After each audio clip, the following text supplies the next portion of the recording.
सच क्या है। इतना बड़ा दुख आने के बाद भी तू भी तो अभी झूठ को ही तो अभी भी तेरी आदतें तो गई नहीं है।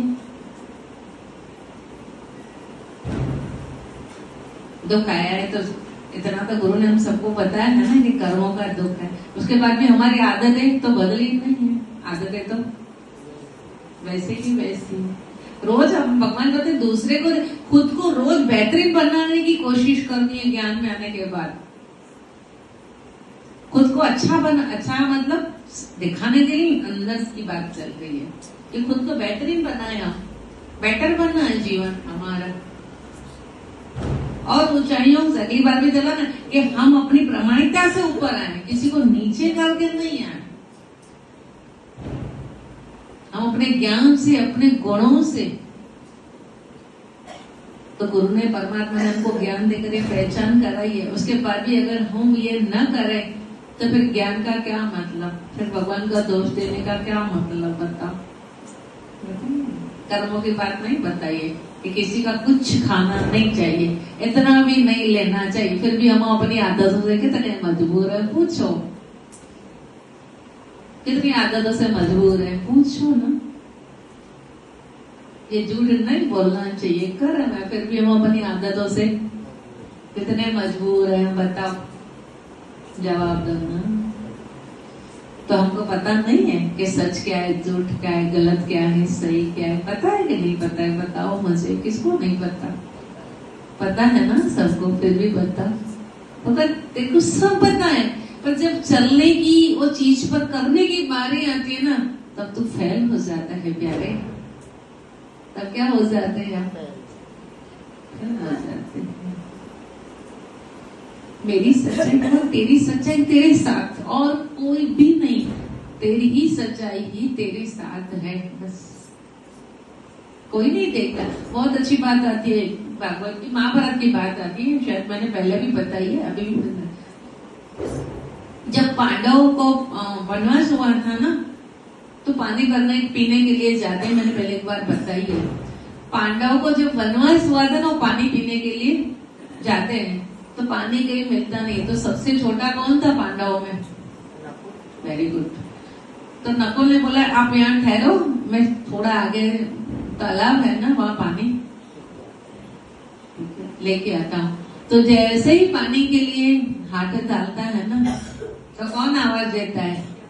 यक्ष, कि मेरे सवालों का जवाब दो, नहीं तो वो पानी नहीं दूंगा। तो बोलता है ये क्या करेगा? उसको सवालों का जवाब तो आता नहीं था। उसने जैसे ही पानी में हाथ डाला, उसका शरीर शांत हो गया। उसके बाद उसका दूसरा भाई था सहदेव, बोले अभी तक भाई आया नहीं, चलो मैं ही जाके देखता हूँ क्यों अभी आया नहीं है। वो जाता है और वो भी जैसे ही पानी में हाथ डालता है तो यक्ष फिर बोलता है कि मेरे सवालों का जवाब दो, तो ही मैं पानी दूंगा।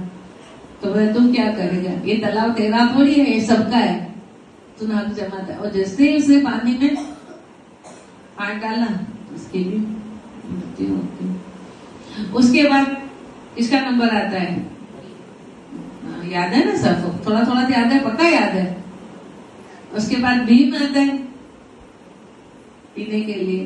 तो वो दो ही तो क्या उनको ही था, तो भीम तो उससे ज्यादा अहंकार वाला, उसको ज्यादा अहंकार भीम को। तो बोले ये क्या करेगा, तालाब इसका थोड़ी पानी है, ये तो खाली बोलता है। उसने जैसे ही पानी में हाथ डाला तो वो भी। उसके बाद अर्जुन आया, उसके साथ भी ये चारों आ गए। ध्यान देना, सबका गुरु एक जैसा, ज्ञान सबको एक जैसा, लेकिन जब प्रामाणिकता की बात आती है ना, वहां हम कहाँ फेल होते, वो चीज है। उसके बाद आते हैं युधिष्ठिर, और युधिष्ठिर भी जैसे ही खड़े रहते हैं तो वो वैसे ही उनसे बोलता है कि आपको पानी। बोले 4 भाइयों को किसने मारा है? तो यक्ष सच्चाई से बोलता है कि बोले क्यों मारा है इनको? तो नम्रता से पूछते हैं, बोलते हैं आपने इसको क्यों मारा? तो बोलता है मैंने तो प्रेम से बोला कि मेरे सवालों का जवाब दो, तो ही मैं, लेकिन नहीं दिया इसलिए।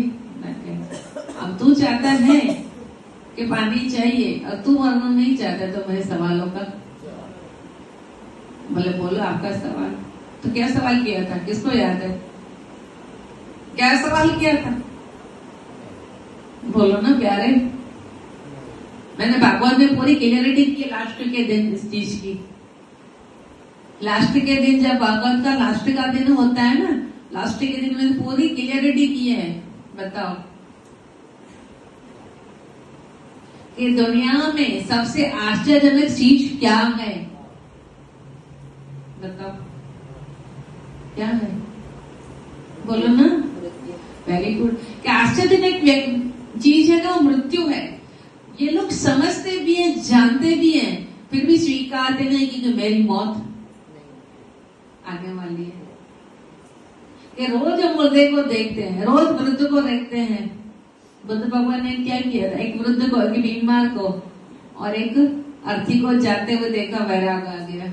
हम रोज बीमारों को भी देखते हैं, रोज वृद्धों को भी देखते हैं और रोज मृत्यु भी सुनते हैं, फिर भी हमको क्या है? आश्चर्य नहीं होता कि मैं भी तो कर्मों पे स्टॉप हम नहीं करते।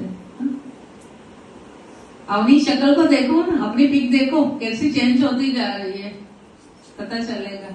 फिर भी हमको रहता है अभी तो हम जवान होने वाले, रहने वाले, अभी तो हम जीने वाले हैं, अभी तो मेरी मृत्यु थोड़ी ना होगी।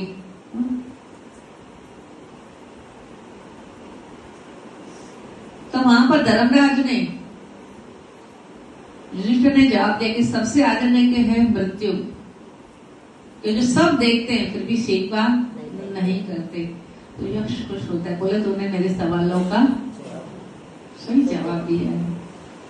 बोले मैं तेरे जवाबों से प्रसन्न हूं।